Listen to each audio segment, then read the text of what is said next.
emotions right now?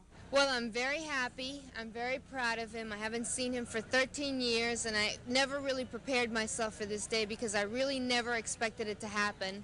And I'm extremely proud of him. That's all I could tell you. It's just unbelievable. I really never expected it, and it's like a fairy tale. It's just something that I never really thought would happen, that I'd see him again. Ana Asqui is standing by at the auditorium now with our live eye camera. I don't want to cut in. You're on. The first of 3 chartered buses carrying the 46 political prisoners and their 33 family members has now pulled up to the stage entrance of the Dade County Auditorium. The scene here is crazy. People are clapping. Hundreds of family members, maybe even up to 1,000, have abandoned their seats inside the Dade County Auditorium just so that they can get a first-hand look at relatives that they have not seen in as much as 15 to 19 years. Their arrival here tonight is the fulfillment of a promise by President Fidel Castro over a month ago that a new climate had set the scene for the liberation of hundreds of political prisoners. The political prisoners are now being taken off the bus. As you can hear behind me, it is a mob scene. It is quite a mob scene. The first one off the bus is Tony Cuesta. He is blind. He led several infiltrations into Cuba. He is saluting the crowd who is yelling for a free Cuba, yelling Viva Cuba. Tony Cuesta, in prison for 13 years. He is waving to the crowd. The prisoners are now exiting from the bus, as you can see, and they are slowly being let into Dade County Auditorium, where there are more people inside to greet them. People are calling the name of Tony Cuesta, probably the most popular of all the prisoners who has been released in this group of 46. As I said, the mob out here is crazy. Slowly they are going inside.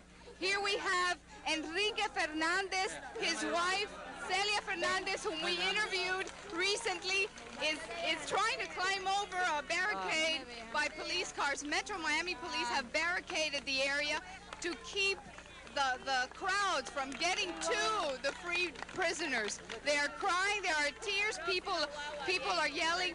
Now they are going inside for a welcoming ceremony inside Dade County Auditorium. Ana Asqui reporting live from Dade County Auditorium. Thank you, Ana. We will have full coverage of those auditorium ceremonies tonight at 11 on Update 2 of News Weekend. And that's our special report. We return now to montage in progress. It is the first freedom flight carrying political prisoners from Havana to Miami in 16 years. The 727 jet, donated by Eastern Airlines for the airlift, left Havana almost 2 hours behind schedule. This first group of 46 political prisoners who served sentences for committing crimes against the state and their 33 family members is the beginning of what is expected to be a steady flow of prisoners leaving Cuba in coming months. U.S. authorities who screened this group beforehand have now in their possession 5 other lists of names. In Miami, about 2,000 friends and relatives waited inside and outside the Dade County Auditorium to greet the new arrivals. The scene was disorganized and emotional. After years of waiting for wives and children, what seemed impossible now was vivid reality. Very well. I am so happy. How about your son? How do you find your husband? Very well. I think he's in good health and it's fine. How do you feel about finally seeing your father? Great. What are you going to do now? Just see how it goes now, a new life, you know. Bernardo Benes, a Miami banker who organized the Freedom Flight and met with President Fidel Castro, returned to Miami optimistic.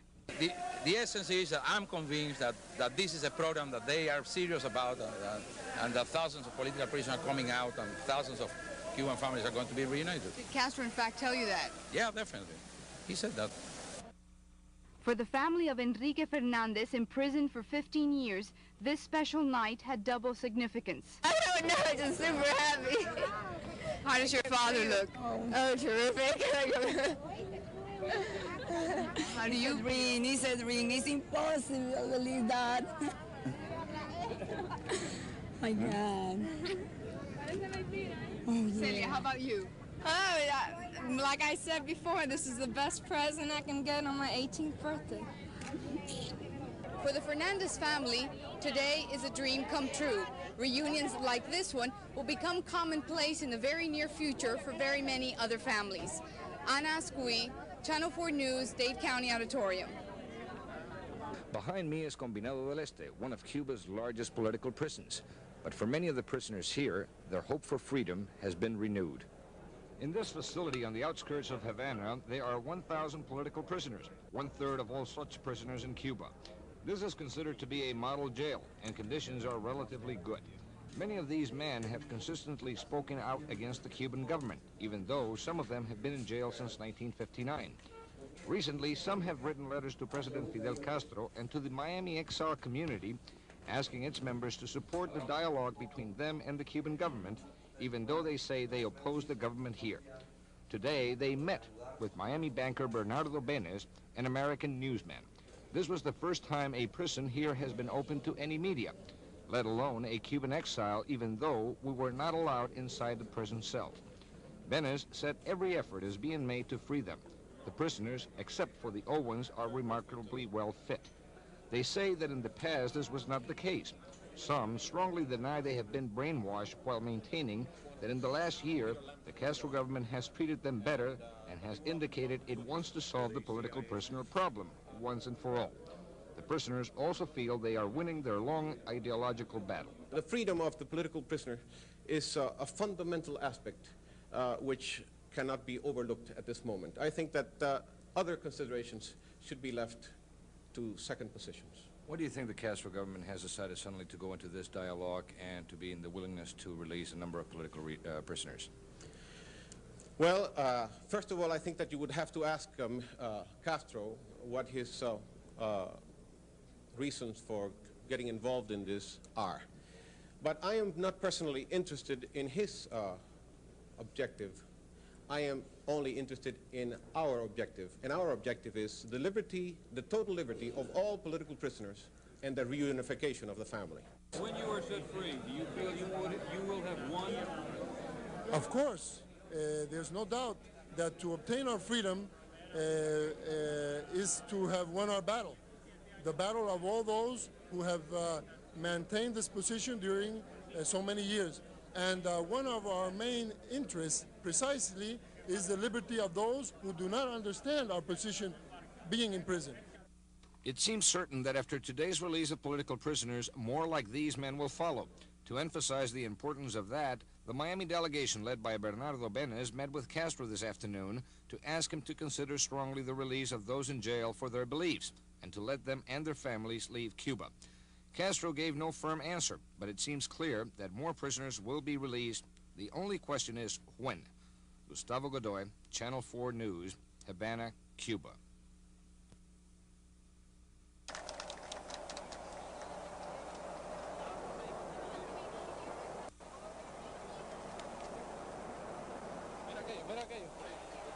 Ok, vamos a resetirse. Vamos a empezar otra vez, perdón. Well, it's a mix of sensation. For one part, I feel happy, but for other part, I feel sorry because this is my second exile. That means that now I go back to the state, not in the same shape. But I feel happy also because I have work to do. Well, my first thought is to try to do my best effort to obtain the release of my companion.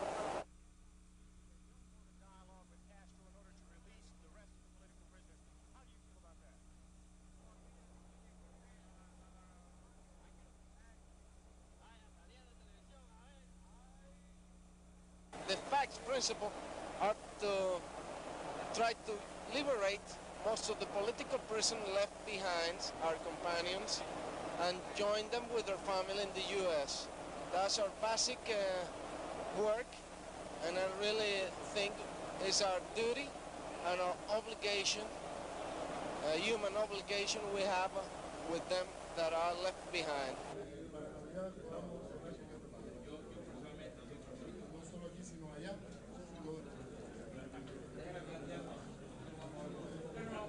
To me, this is the most exciting phenomenon, probably the last 25 years in human rights.